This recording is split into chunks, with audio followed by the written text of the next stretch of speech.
혹시 추구기는 누가 발명했는지 아나요? 장영실 아닐까요? 대부분 그렇게 기억을 하시죠.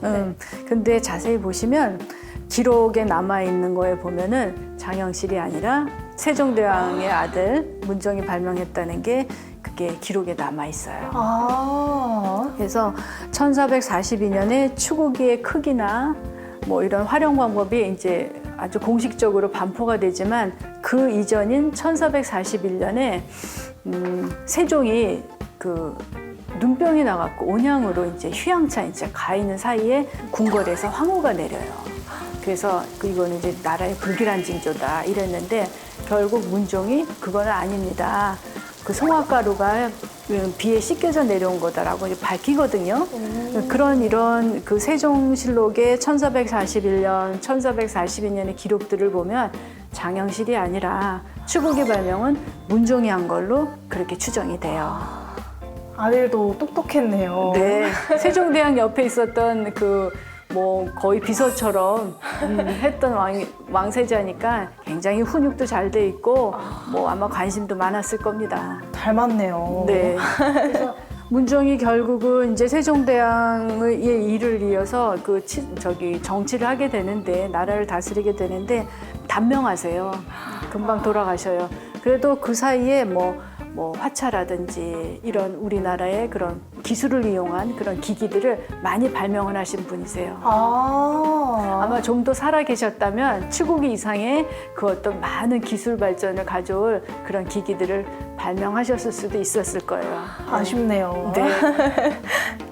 여기 보이는 거는 이제 영조실록인데 세종 때에 추구기 제도가 발명이 돼서 전국적으로 이제 다 제기도 시작하고 뭐 이렇게 데이터도 하는데 중간에 임진왜란하고 병자호란이 있어갖고 나라가 아주 초토화가 돼요. 네. 그래서 뭐 궁궐도 타버리고 여러 가지 있는데 그 중에서도 이 추구 제도가 막 사라지게 돼요. 사라져요? 네. 그래서 이런 것들이 사라져서 빗물을 재는 데이터가 굉장히 적어요. 그래서 임진왜란, 병자호란 전에 추구기 데이터가 개인 일기를 포함해서 한 7, 8개가 되고요. 임진왜란 이후에는 굉장히 더 많습니다. 그래서 그러던 중에 영조대왕이 여러 가지 그 세종 때의 그런 제도들을 이렇게 복원을 시키고 부활을 시키는데 그 중에 부활된 제도 중에 하나가 추구제도예요. 그래서 여기 보시면 추구, 창덕, 경희 이렇게 돼서 세종대왕은 전국 각도에 퍼뜨리라고 했지만 영조는 각도에는 안 보내고 궁궐하고 지방의 몇 개의 중요 군사시설을 포함해서 거기에 이렇게 보내라, 추구기를 재라 이렇게 얘기했어요. 그리고 재미있는 사실 하나는 여기 지금 송월동이 바로 옆에 경희궁이 있거든요. 네. 그 영조대왕이 경희궁에서 19년간 정치를 하셨어요. 그중에 1770년인 추구제도를 부활한 그 시기에도 경희궁에 계셨던 거죠. 신기하네요. 네. 혹시 이 막대기는 뭔가요? 막대기요? 이 막대기가 자입니다. 지금으로 얘기하면 자예요. 추구기, 추구대에 사용된 자가 각각 틀려요. 네. 추구기를 만들고 빗물을 재는 자는 우리가 주척이라고 해요. 이렇게 지금 모형으로 만든 건데 약 20cm가 돼요. 20.3cm. 되는데 이 자는 같은 주척이라고 하더라도 그 왕조마다 다 각각의 환산을 해보면 다 틀려요. 그래서 그 주척도 여러 가지고 포배척도 여러 가지고 자도 여러 가지지만 그 주척에 해당되는 도량형도 각 왕조마다 다 틀려요.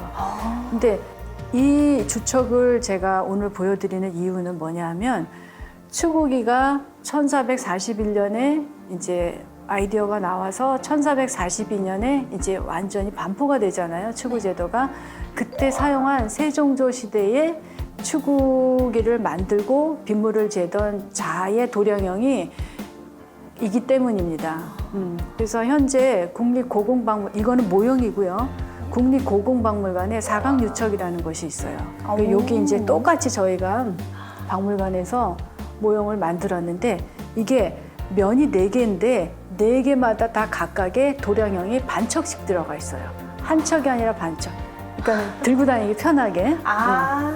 거기에 주척이 있는데 그 주척으로 추구기를 잘 재보니까는 세종조 시대의 주척 도량형인 20.8, 20.7이 나왔어요. 그래서 국보가 된 것 중에 가장 중요한 자료 중에 하나가 그 세종조 시대의 주척의 도량형이 나왔다는 게 가장 중요한 포인트였어요. 이게 혹시 뭔지 알겠어요? 지도? 맞아요. 그 조선시대 이제 대동여지도에 그 조선시대에 나온 서류들을 이렇게 다 각사 등록이라고 챙겨서 어디에서 추구기를 쟀을까 하는 것을 우리 기상인 중에 한 분이 이렇게 개인적으로 이렇게 만든 그 지도예요. 그래서 보시면 1442년에 추구기가 반포되면서 그 기록들을 이제 찾아서 한 건데 거의 한 전국 한 330여 개소의 추구기 관측망을 이렇게 제도록 지시를 한 게 이제 기록에 남아 있고요. 그 중에 이렇게 지금 눈에 띄게 된 것은 그 행정도의 가장 중심이 되는 도시 그거를 표시해 놓은 거예요. 그래서 보면은 막 전국으로 막 퍼져나가죠. 네. 근데 왜 위쪽엔 층계가 별로 없어요? 그래서 그 위쪽에 추구기가 없는 것은 추구기는 이제 비와 관계가 된 거고 농사와 관계가 된 건데 네. 비와 가장 관련이 많은 그 농작물은 아마도 쌀이었을 거예요. 근데 이북 같은 경우는 쌀 농사하기에는 적합하지 않았거든요. 기온도 그렇고. 그래서 아마 그것보다는 이제 남쪽이 더 많지 않았나 그렇게 한번 생각을 해봅니다. 그래서 제주도까지 있고요. 네. 맞네요. 많죠. 네. 이 그림은 이제 동골도라고 하는데 효명세자 연간에 이제 그렸을 것이다라고 이제 저희가 추정을 하고 있죠. 추구기 한번 찾아보세요. 몇 개나 되는지 추구대랑 저희가 이제 지금 이렇게 다 찾아놨잖아요. 동골도에. 이게 보시면 그 중에서도 여기가 이제 중의당이라고 세자의 공간이에요. 그래서 왕의 공간보다 훨씬 넓어요. 그러게요? 네. 왜냐하면 세자는 어린아이고 그래서 활동력이 많잖아요. 네. 뛰어놀라고. 그리고 이제 여기에서 복도가 있어서 여기에 이제 세자가 볼 수 있는 그런 자료들, 청나라에서 들어온 뭐 과학에 관한 책, 그다음에 문학에 관한 책 이런 것들을 다 모아두고 있어요. 그래서 세자가 중의당에서 지내면서 비가 와도 비를 맞지 않고 복도를 통해서 이 자료실 도서관에 가서 책도 보고 이렇게 했던 곳이에요. 앞에 보시면 아마 궁궐 다른 데서 볼 수 없는 뭐 천문기기들이 많이 나와 있거든요.